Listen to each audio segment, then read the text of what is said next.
Lo que están viendo se conoce como el efecto Janivikov, o teorema de la raqueta de tenis, o teorema del eje intermedio, pero ya llegaremos a eso. Quizás hayan visto videos como estos antes, pero en este video les brindaré la mejor explicación intuitiva sobre cómo funciona el efecto, o al menos ese es mi objetivo. Involucra probablemente al mejor matemático vivo, a los secretos soviéticos y al fin del mundo. En 1985, el cosmonauta Vladimir Janivikov estuvo encargado de recuperar la estación espacial soviética Salyut 7, que había perdido toda comunicación. La misión fue tan impresionante que los rusos hicieron una película en el 2017. Y luego de rescatar la estación espacial, Janivikov abrió las provisiones enviadas desde la Tierra que estaban cerradas con una tuerca mariposa. Y mientras la desatornillaba, notó algo extraño. La tuerca mantenía su orientación durante un corto periodo y luego se volteaba 180 grados. Y mientras seguía observando, se volteó nuevamente algunos segundos después y continuó haciéndolo en intervalos regulares. Este movimiento no era causado por ningún tipo de fuerza aplicada a la tuerca. No había ninguna, y aún así continuaba volteándose. Era un fenómeno extraño y en contra de la intuición que los rusos mantuvieron en secreto durante 10 años. ¿Por qué era secreto? Eso es lo que vamos a averiguar. 6 años después, en 1991, se publicó un documento en el Journal of Dynamics and Differential Equations titulado Rotación de la raqueta de tenis, y a pesar de estar relacionado, no menciona el efecto secreto de Janivikov. El documento decía que si sostienes una raqueta de tenis frente a ti y luego la lanzas al aire así, no solo rotará como tú querías, sino que también hará un medio giro alrededor del eje que pasa por el mango. Entonces, el lado que estaba originalmente frente a ti estará hacia el otro lado al atraparla. Para entenderlo necesitamos repasar algunas cosas básicas. Hay 3 maneras de hacer girar la raqueta de tenis con relación a los 3 ejes principales. El primero es un eje que pasa a través del mango, así. El segundo es la manera en la que la girábamos antes, con un eje paralelo a la punta de la raqueta. Y la tercera es un eje que va perpendicular a la punta de la raqueta. Es más fácil hacerla girar sobre alguno de esos ejes más que sobre otros. Conseguimos más velocidad angular para cierta cantidad de torque. Es más fácil hacer girar la raqueta por su primer eje. Va muy rápido y es porque la masa está distribuida más cerca de ese eje que de los otros. Decimos que el momento de inercia es el más pequeño cuando gira en esta orientación. Hacerla girar sobre el tercer eje tiene el momento de inercia más grande y entonces la raqueta gira muy lento. Y es porque su masa está distribuida tan lejos del eje como le es posible. Es el eje con el máximo momento de inercia. Notarán que las rotaciones sobre estos ejes son estables. No existe rotación sobre ninguno de los otros ejes cuando intentas girarla sobre el primero o el tercero. Pero al rotarla sobre el segundo eje, el intermedio, donde el momento de inercia está entre los otros dos, bien, ahí es donde conseguimos ese medio giro. Y no existe prácticamente nada que puedas hacer para evitarlo. No pasa solo con las raquetas de tenis, lo he probado con teléfonos móviles y con un disco con un hueco en el centro. Lo llevé a una pista de hielo y al avión con gravedad cero. He estado obsesionado con el teorema del eje intermedio.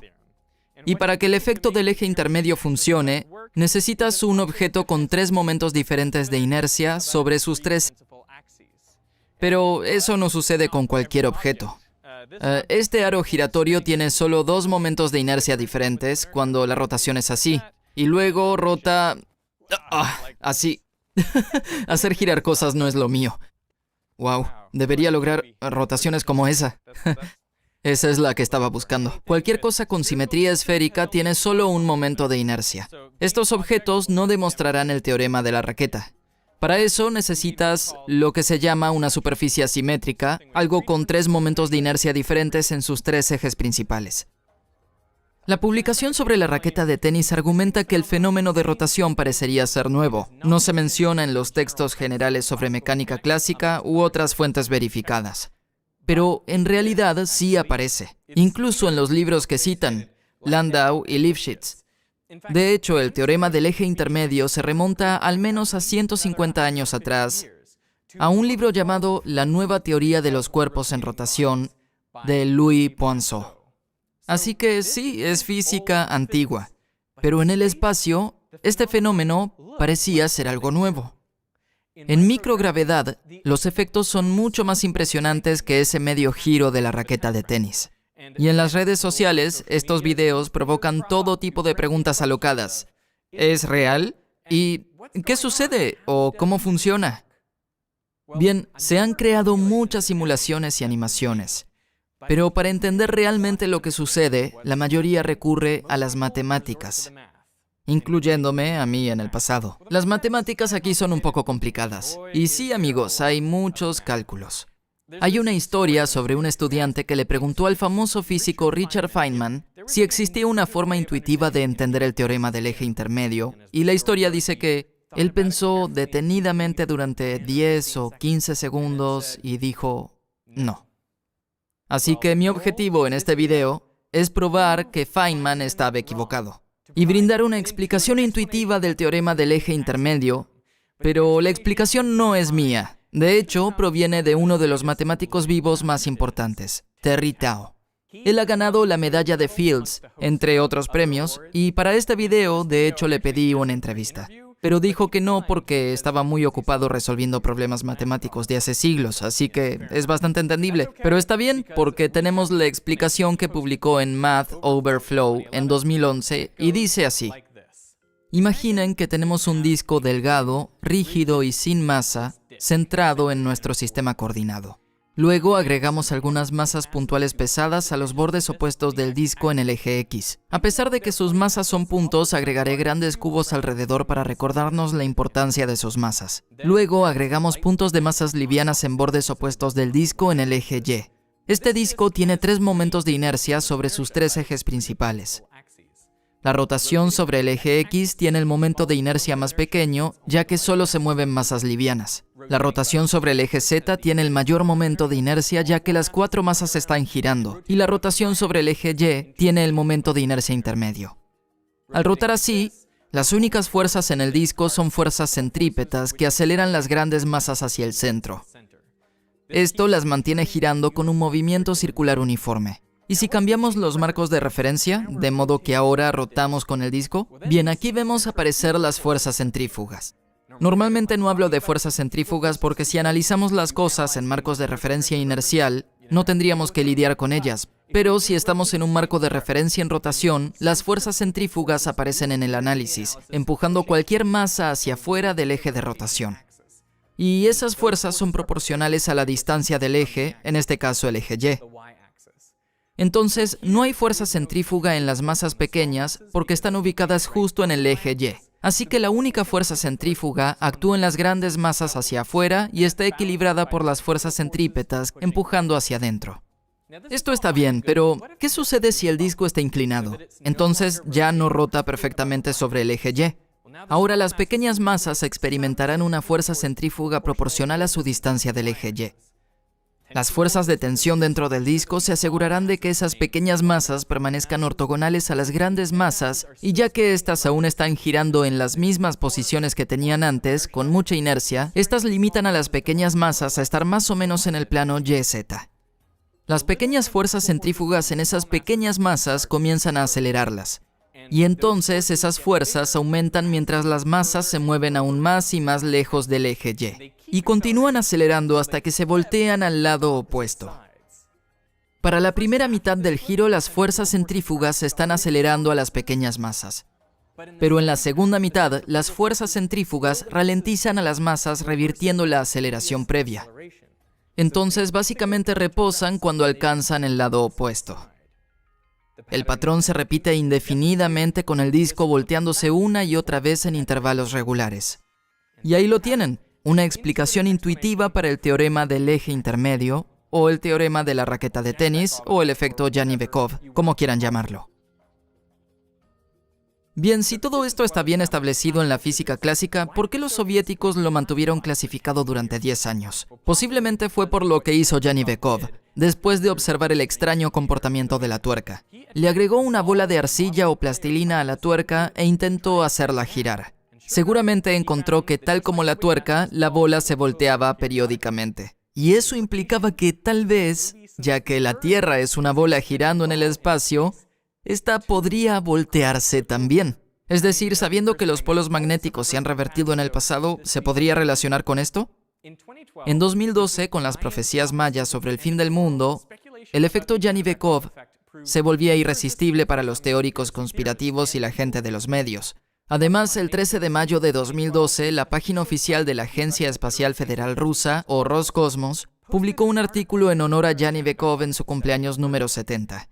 Allí decía que la tuerca giratoria de Janivikov generó asombro y simultáneamente cierto peligro para parte del mundo científico. Se propuso una hipótesis sobre que nuestro planeta, en el curso de su movimiento orbital, podría tener el mismo giro. Entonces, ¿cómo evaluamos la validez de esa hipótesis? Es decir, ¿podría la Tierra voltearse? Bien, podríamos tomar los experimentos simples hechos por el astronauta Don Pettit en la estación espacial. Él muestra que un libro gira estable sobre su primer o tercer eje, tal como lo esperaríamos. Y un cilindro sólido también girará estable alrededor del primer o tercer eje. Pero un cilindro lleno de líquido girará sobre el primer eje, aquel con el menor momento de inercia, y es inestable. Y terminará rotando sobre el eje con el momento de inercia más grande. ¿Por qué sucede esto?